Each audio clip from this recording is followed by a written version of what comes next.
Hi everyone, this is the video that goes over variables on both sides of an equation, the section on the concept quiz that you just took yesterday, Thursday. Should be the third one that you've taken overall. Now, a couple things I want to talk about with this first of all. It would be a wise idea if you're struggling on these to make sure to go ahead and separate the equations right away. Remember, the equal sign is kind of your barrier.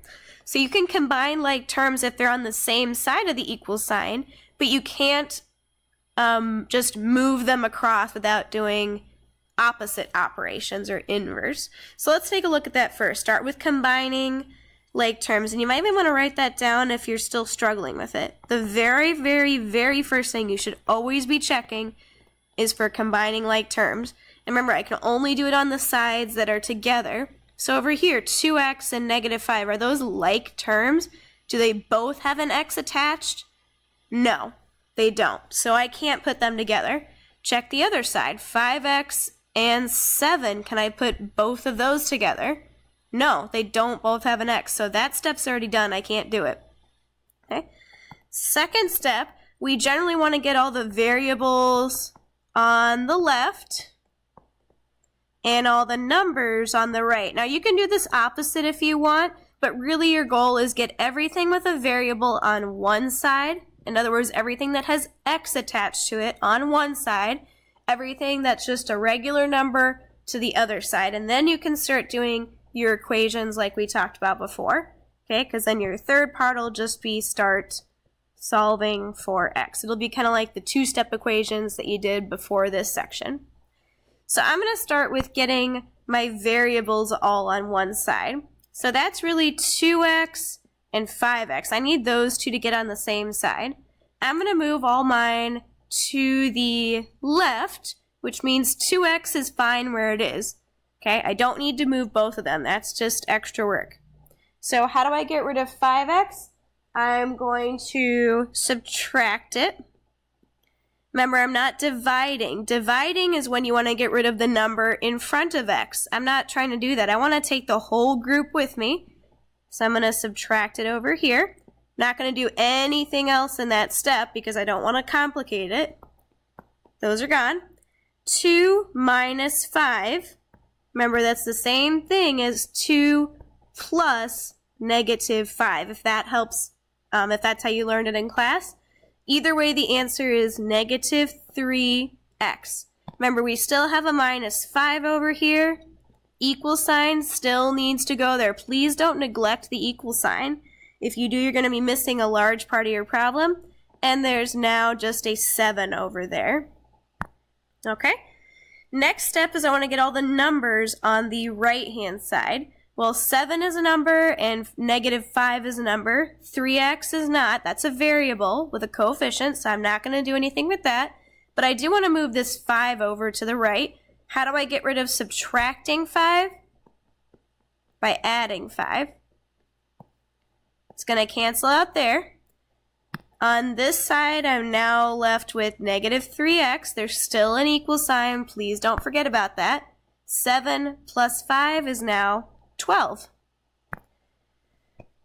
Okay, awesome. So we've done step 1, we've done step 2. Last thing is just to start solving for x. If everything's where it's supposed to be, begin solving for x. So I've got -3 attached to x, which really means -3 times x. Well, how do I undo multiplication? By dividing. I want to get rid of that number, which means I'm not going to add it. Okay, adding doesn't get rid of multiplication. Dividing does, but I want to get rid of the whole number, so I'm going to get rid of -3. Whatever I do to one side, gotta do to the other side. 12 divided by -3 is the same thing as -4. We've got x by itself over here, so our answer is x equals -4. Second problem now. Now there's some combining of like terms I can deal with first. So there's a lot of stuff that's going to happen there. So let's start on the left-hand side. What things are like terms here? What has a variable, or n in this case, attached to it? Well, that would be -3n and +6n. Can I combine -5 with those things? No, those aren't like terms. So I'm actually just going to rewrite -5 right now. These two are going to combine. And what's negative 3n plus 6?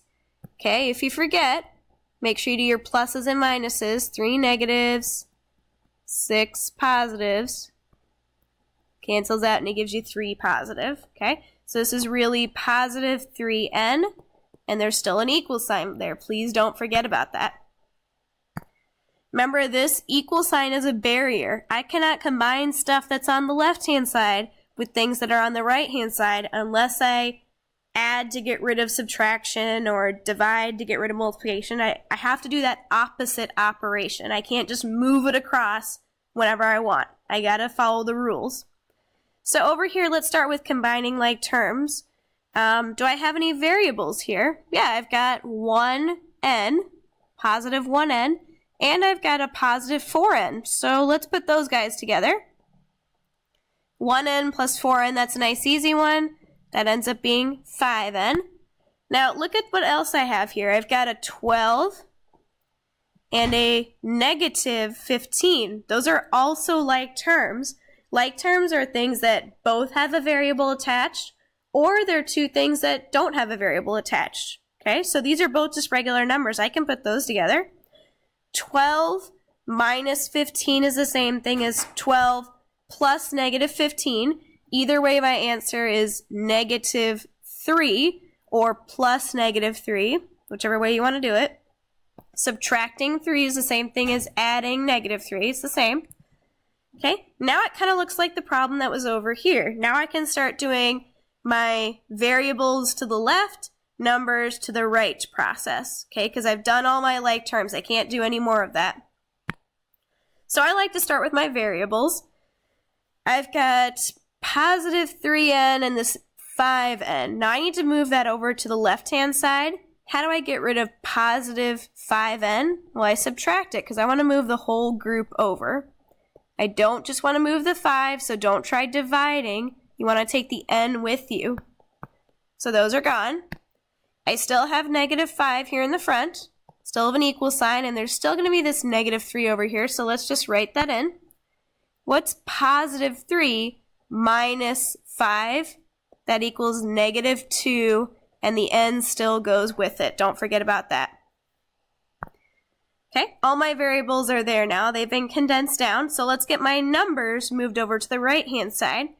Negative 3 is already there. Don't mess with that. Please don't try and bring that to the same side. Remember, our goal is to get variables all on the left, numbers all on the right. You don't want to put them all on the same side. That doesn't help you. So let's move 5. It's negative 5. What cancels out negative 5? Adding 5. Whatever I do to one, gotta do to the other.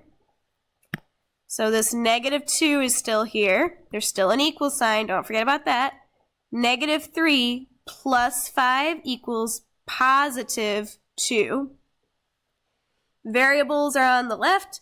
Numbers are on the right. Time to solve for x. The very last thing I have to do is get rid of this negative 2 that's being multiplied by n. How do I get rid of multiplication? Division.